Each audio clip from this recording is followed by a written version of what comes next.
अब आप लोगों की तारीफ तो मैंने बहुत खोल के कर दी, लेकिन असलियत ये है या नहीं ये तो जानने की बात है कि हमारे यहाँ भी अहंकार कुछ कम नहीं है मनुष्य में, लेकिन बेकार की चीज का हमें अहंकार हो जाता है।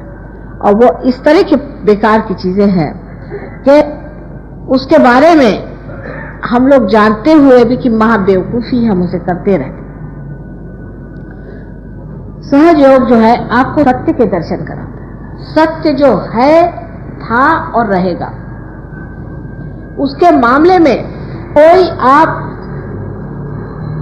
कॉम्प्रोमाइज नहीं कर सकते कि आप कहें कि चलिए माँ ऐसा ही क्यों नहीं कह देते आप जिससे काम बन जाए, इस तरह से बोल दीजिए अच्छा रहेगा, उस तरह से कह दीजिए तो अच्छा रहेगा। ऐसी कोई बात सत्य में नहीं। जो है सो है, वो इसी तरह से रहेगी। और अगर आप सत्य नहीं मानना चाहेंगे तो उसका आपको भोग उठाना पड़ेगा। माने ये नहीं कि सत्य आपको हानि देता है, लेकिन सत्य को अगर आप छोड़ दे तो आप असत्य पे उतर आए, और जब असत्य पे उतर आए तो असत्य तो हानिकारक है, वो आपको तकलीफ देगा। ऐसा भी हुआ है कि बहुत से लोग सहयोग में आए, बहुत कुछ ऊंचे उठ गए, बड़ा उन्हें लाभ हुआ, बहुत कुछ पा लिया, बहुतों को पार किया, उसके बाद उन्हें सहयोग छोड़ दिया। उसके बाद आपने साल बाद आए कि माँ मुझे तो बीमारी हो गई, अब मैं क्या करूं। ऐसे भी बहुत से लोग होते। तो कहले अब देखो सहयोग ने हमें सजा दे दी। सहयोग ने आपको सजा नहीं दी, लेकिन अगर आप किसी की छत्र छाया में बैठे हैं और उसे छोड़कर आप बाहर जाएं और आप पर अगर बरसात आ जाए तो क्या आप कहिएगा कि इस छत्र छाया ने आपको तकलीफ दे दी? आपने अपनी छत्र छाया मिटा दी और आप बाहर चले गए। पर सहयोग में रहने से ये जो छत्र छाया है ये आप पे अगर छाई हुई है तो ये वास्तव में आपके ऊपर उपकार है कि आपका उस छत्र छाया पे उपकार है? ये तो उस छत्र छाया का उपकार है, परम उपकार है कि उसने आपको पाया और अपने अंतर्गत रखा और आपकी छोटी छोटी बात का भी ख्याल रखा। सहयोग में जो बहुत सी बातें मिलती हैं उसमें से जैसे मैंने आपसे बताया था कि लक्ष्मी का भी प्रसाद आपको मिलता है, और लक्ष्मी जी का प्रसाद होता है वो भी मैंने आपसे बताया कि नाभि चक्र श्री लक्ष्मी विराजती है, उनकी शक्ति विराजती है। और लक्ष्मी जी कैसी है का भी वर्णन मैंने आपसे बताया। लक्ष्मी जी जो है उसमें और पैसे वाले में महद अंतर होता है। लक्ष्मी जी कमल पर खड़ी हैं, उनके हाथ में कमल है और एक हाथ देने वाला, एक हाथ आश्रय है। कमल पे जो खड़ी होगी उस लक्ष्मी जी देखने में तो काफी भरी भक्कम दिखाई देती है। कभी आपने लक्ष्मी जी को एकदम ऐसे नहीं देखा हो जैसे आजकल की ब्यूटी क्वींस होती है, लेकिन उनकी तंदुरुस्ती काफी अच्छी होती है क्योंकि उनको अपने अंदर बहुत कुछ ज्यादा पानी का समावेश, उनका जन्म ही पानी से हुआ ना। जिसका जन्म पानी से है उसके अंदर तो पानी बहुत होना पड़ता है, उसकी भी वजह होती है। अगर उनके अंदर पानी हो तो इतने जो चक्र चलाने पड़ते हैं, उसके लिए बफर, उसके लिए रुकावट, उसके लिए एक बीच में बचाव और कुछ नहीं रह जाता। इसलिए पानी बॉडी में होना बहुत जरूरी होता है और इस वजह से भरभक्कम होती है। और तो भी वो कमल पे खड़ी, माने उनकी वो तबीयत से इस कदर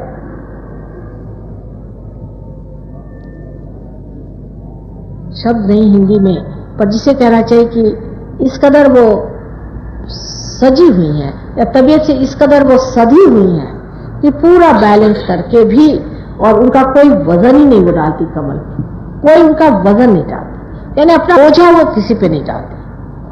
आप देख लीजिए लोग कितना बोझा दूसरों पे डालते। अब जैसे कोई मेहमान आ गए, आते साथ हमारे खासकर सहयोगी लोग भी कभी कभी ऐसा काम करते। ये खासियत हिंदुस्तानी सहयोगियों की भी होती है। जैसे कि आप कहीं से आए, अब दिल्ली में आ गए कोई सहयोगी, तो वो पहले कहेंगे कि साहब यहाँ कुछ आराम नहीं हमें मिल रहा, और यहाँ पे हमें खाने को ठीक नहीं मिल रहा है, यहाँ पे ये इंतजाम ठीक नहीं है, वो इंतजाम ठीक नहीं है। जैसे अपने घर में तो ये लोग बिल्कुल आलीशान बगीचों पे ही रहते हैं, यहाँ आते ही साथ सबको पता हो जाता है कि साहब यहाँ ये चीज ठीक नहीं है, यहाँ फलानी चीज अच्छी नहीं है। कोई अगर बम्बई आए तो उनका भी यही है। मतलब आप एक कांटा बन के रहते, हर जगह आप फूल जैसे नहीं रहते, आप कांटे की तरह रहते कि हर आदमी को आप चुपते रहते। हर जगह हर एक को महसूस होना चाहिए कि आप से आए हुए हैं, आप कोई विशेष चीज है, आपको कोई ना कोई विशेष चीज होनी चाहिए।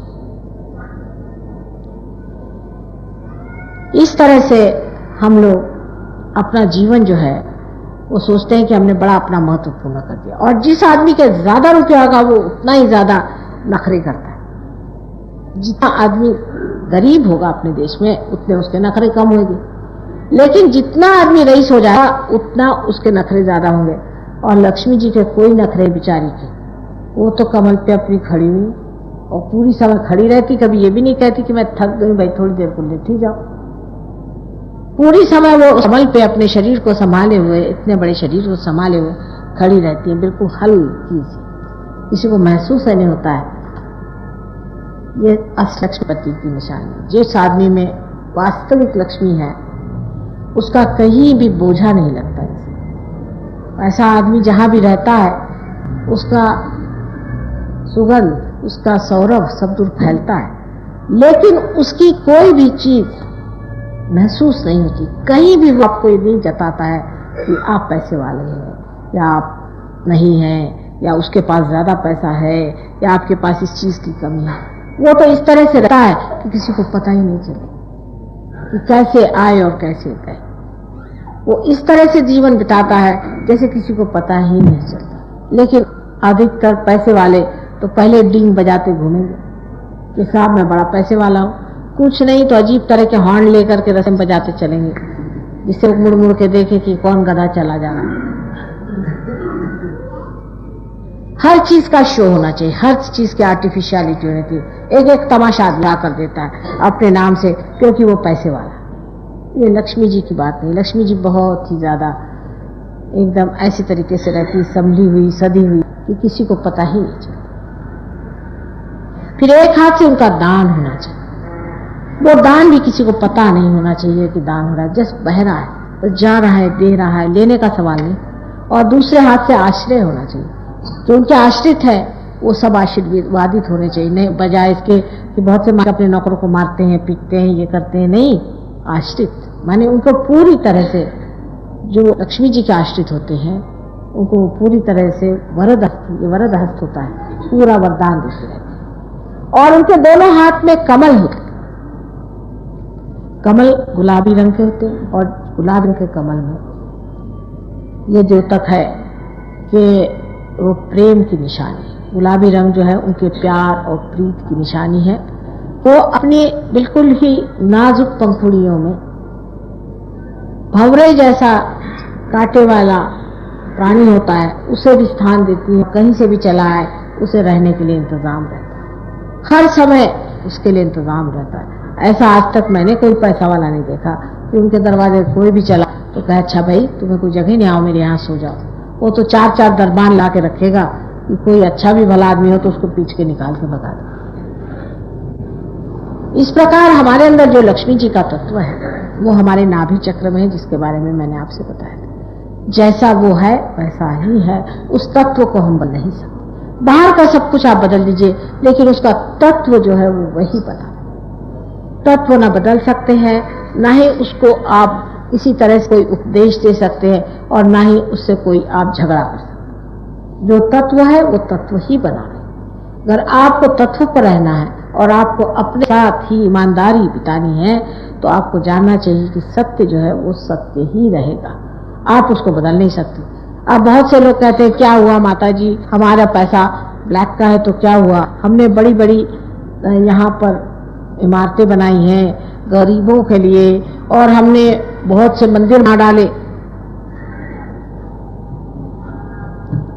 सो बात यह है कि गरीबों के लिए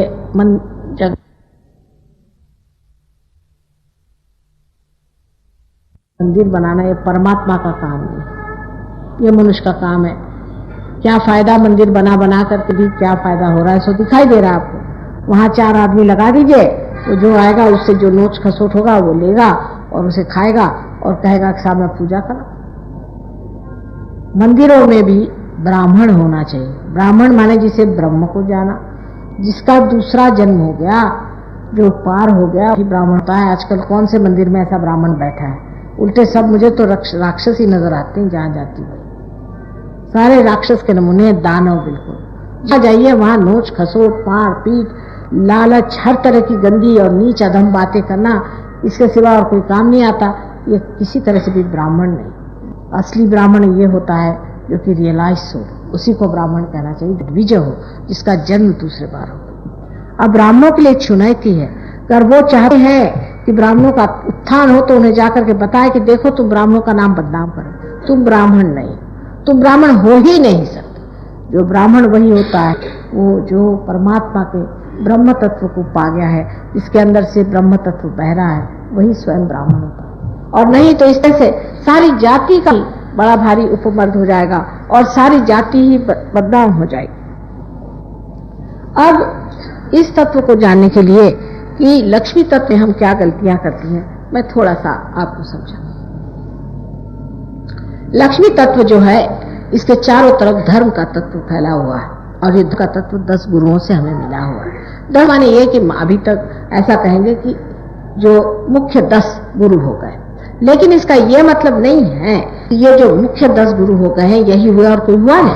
लेकिन हम मुख्य 10 गुरुओं को सहयोग में मानते हैं, जिनकी शुरुआत आप सोचें तो आदिनाथ से लेकर के और उसके बाद सोक्रेटिस और लाओत्से, जनक राजा, नानक, मोहम्मद साहब, ऐसे अनेक 10 लोग जो हैं। उसके अलावा भी बहुत से लोग हैं जो कि हम मानते हैं कि अंशावतार हो चुके। जोरास्टर, ये लोग सब के सब एक ही गुरु तत्व के अवतरण, एक ही के। अब इसमें एक याद रखना चाहिए कि लक्ष्मी तत्व में हम कैसी गड़बड़ी करते हैं। ये बहुत जरूरी है कि अपने देश में लक्ष्मी क्यों नहीं। बहुत लोग मुझसे पूछते हैं कि आपके देश में रामचंद्र जो वाइब्रेशंस छोड़े, उन्होंने वाइब्रेशंस छोड़े और आपके यहाँ लक्ष्मी तत्व क्यों नहीं। उसकी वजह आप पहली वजह यह है, जहां भी आपने भूत विद्या, प्रेत विद्या, श्मशान विद्या और तांत्रिक विद्या, इसमें से कोई सी भी विद्या अगर आपने चलाई तो वहां से जो है लक्ष्मी जी चली जाती है, एकदम लक्ष्मी जी चली जाएगी।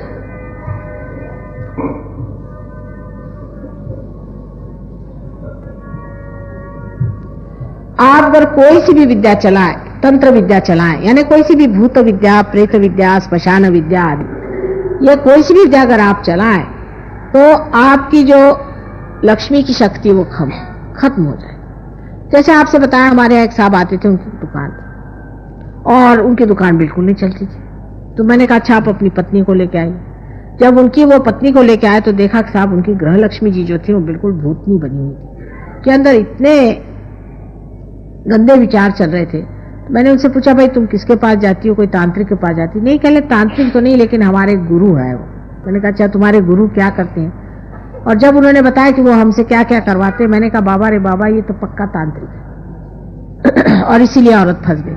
फिर वो निकाले पीपर पर के उन पे जो चढ़ाए थे वो। उसके बाद उस आदमी की इतनी उन्नति हो गई, इतनी उन्नति हो गई कि उसको खुद आश्चर्य होगा कि जो लोग भी हमारे दुकान पे नहीं आते थे वो लोग आने लगे और लक्ष्मी जी इस तरह से आने लगे। अब अपने देश में देखिए कहां कहां गरीबी है ज्यादा।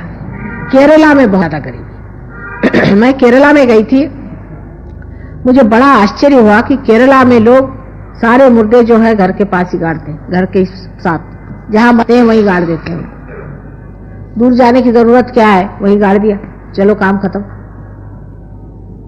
नहीं आवाज आ रही? हाँ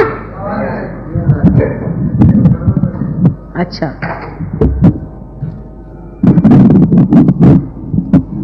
अब जो अब आवाज है,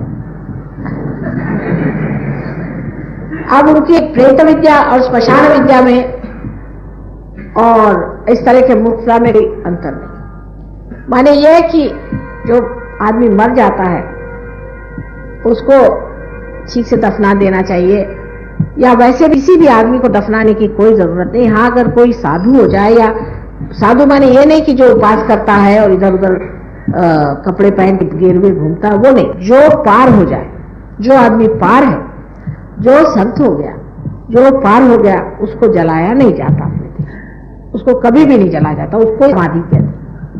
उन्हीं की समाधि हो सकती है। यहाँ तो अरे गहरे सबकी जहां देखिए वही समाधियां खड़ी हुई। और जब कोई आदमी ऐसा मरता है जो पार नहीं है, तो उसको बेहतर है कि जला ही देना चाहिए, जिससे उसके अंदर की सारी बाधाएं निकल जाती है और वो सब तरह से एक बार फिर से जन्म लेता है, उसकी पूरी स्वच्छता हो जाती है। क्योंकि आप जानते हैं आंख की विशेषता ये है कि वो कंचन को भी माने सोने को भी एकदम खरा कर दे, इसलिए ऐसे आदमी को जला ही देना चाहिए। एक सीधा हिसाब है, लेकिन लोग उसको घर ही में गाड़ देते हैं। वहां जब हम वहां देहात में गए तो मैंने कहा यहाँ कहाँ भूत के पास ले आए, सारी स्मशान नगरी तो बिल्कुल स्मशान है। वो कहा कि कैसे? मैंने कहा यहाँ सारे तो मरदे गड़े दिखाई दे रहे मुझे। उनसे पूछा कल, हाँ यहाँ कम से कम 100 साल से यही चल रहा। मैंने कहा क्या तुम लोग सब घर में ही गाड़ते? तो पता ये हुआ कि एक बार इन्होंने शंकराचार्य, आदि शंकराचार्य, वो भी शिष्य तत्व, बहुत बड़ी चीज है वो, उनको मना किया था कि आप अपनी माँ को जला नहीं सकते, माँ को आप जला नहीं सकते। तो उन्होंने केले के पत्तों से, केले के पेड़ से अपनी माँ को जला दिया। और तब उन्होंने शाप दिया था कि तुम लोगों को भी कोई चीज जलाने को नहीं मिलेगी और तुम लोग अपने घर में ही गाड़ना पड़ेगा। लेकिन वो शाप बड़ा महंगा गया, क्योंकि ये लोग वाकई घर में गाड़ने लगे हैं उस शाप की वजह से। और वहां पर इस कदर स्मशान भूमि है कि वहां गरीबी जाना मुश्किल ही है। हालांकि वहां जाकर के काफी हमने मेहनत करी इस बात को लेकर के और लोगों को समझाया कि भाई यहाँ मत गाड़ो, बाहर गाड़ा करो और यहाँ की गरीबी नहीं सकती। दूसरी चीज यह है कि जहां पर मनुष्य आलस्य की ओर मुड़ता है वहां गरीबी आ जाती। आलसी लोग, माने सबसे ज्यादा आलसी लोग इस देश में बंगाल में, उनसे आलसी आपको कहीं नहीं। मैं पहले सोचती कि लखनऊ के लोग सबसे आलसी। जब मेरा ससुराल लखनऊ में है, मैंने देखा कि इनका सूरज ही 11 बजे उगता है, तो इनका क्या होने वाला। मैं 4 बजे उठने वाली, मैं महाराष्ट्र की हूँ। महाराष्ट्र में बेचारे पत्थर से खाना निकालते हैं, उनको सारा मेहनत पत्थर से करनी पड़ती है, तो वहां तो 4 बजे उठ करके बेचारे मेहनत करते हैं। यूपी के लोगों को मैंने देखा कि बहुत ही आलसी लोग हैं, महा आलसी। लेकिन जब मैं बंगाल गई तो मैंने कहा इनका सानी कहीं नहीं मिलेगा। अब लंदन गई तो लंदन में मैं सोचती हूँ कि सबसे महा आलसी इंग्लिश लोग, ये तो बड़े ही आलसी होते हैं। अब हिंदी में बोल रहे हैं तो बताने में कोई हर्ज नहीं।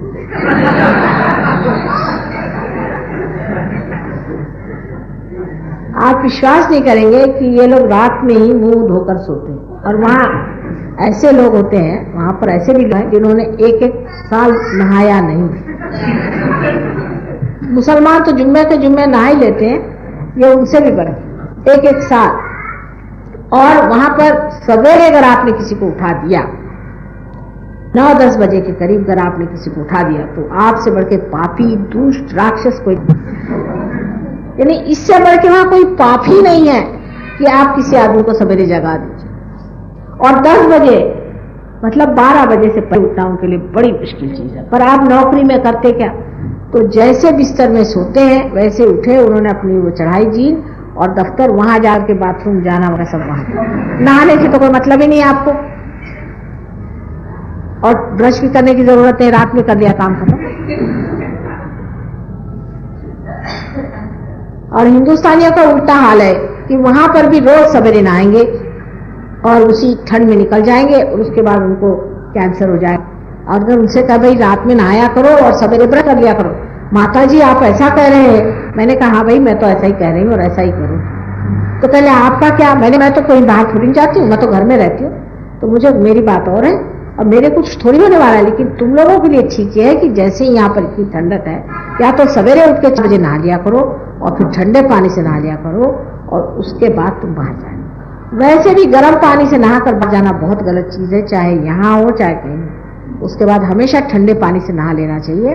गर्म पानी से नहाने के बाद भी हमेशा ठंडे पानी से नहाते रहिए तो आपको जुकाम सर्दी कभी नहीं होती। अब एक ये छोटी सी बात है, लेकिन वो भी उन लोग करना बड़ा मुश्किल है, इतने आलसी होते हैं और हमेशा थके रहते हैं। अब ये जनाबे लोग यहाँ पर आए हुए, दिन भर पड़े रहेंगे, दिन भर सोते हैं और दिन भर खाते हैं, और अगर पूछे शाम को तो हम थक गए। क्या भाई किया क्या आपने? ये तो सो के थक जाते, तो जागने से इनका क्या हाल होगा, भगवान जाने। लेकिन अपने देश में आलस्य भी बड़ी कमाल की चीज, और आलस्य खोजने के तरीके, लेबर सेविंग डिवाइसेस जो है वो भी 25 बंगालियों से जाकर पूछे। बंगाली लोगों का ये हाल है कि अगर आपको 12 बजे तक कोई चीज खरीदनी है तो खरीद लीजिए, 12 बजे से 3 बजे तक सब दुकानें बंद, और आप दुकान बाहर ताला लगा हुआ है और अंदर से खर्राटे सुनाई देंगे आपको। और वो 5 बजे तक भी बहुत सी दुकानें नहीं खुलती, यानी 12 बजे से लेकर 5 बजे तक कोई दुकान नहीं खुलती। वहां काफी दुकानें ऐसी जो खुलती ही नहीं है, 12 बजे तक आप चाहे कुछ भी खरीदें। और दूसरी बात यह है कि वो इतने आलस्य में लपटे हुए हैं कि वो इसलिए समझते ही नहीं है कि और भी कोई दुनिया है, क्योंकि जब आपके पास टाइम ही कम होगा तो आप दूसरों को क्या देखेंगे, आप दूसरों को क्या समझेंगे, क्या दूसरों से क्या सीख सकते हैं? उनको ये मालूम ही नहीं कि और भी कोई दुनिया है, उनके लिए बस हम सब कुछ हो गए। बंगाल जैसा महादेश जिसमें इतने महान काम हो गए हैं, देवी जी ने साक्षात वहां कितने कार्य करे हुए हैं, लेकिन आज तांत्रिकों के आहार में पड़ गया, बिल्कुल तांत्रिक चारों तरफ से वहां छा गए, ऐसे छाए हुए हैं कि क्योंकि आलसी लोगों को और कोई धंधा नहीं, जाकर के अपने मुकद्दर पूछे, भाई जब कुछ करने का नहीं तो आप हाथ दिखाएंगे कि बताओ क्या है। इस तरह से वहां तांत्रिक बहुत इकट्ठे हो गए, जो बताते रहते हैं कि तुम्हारे फलाना होएगा, तुम्हारा बाप मर जाएगा तो तुमको बहुत पैसा मिलने वाला है, और तुम्हारे एक्सीडेंट हो जाएगा तो तुमको बहुत रुपया मिलने वाला है। पर ऐसे लोगों के वहां से, और इस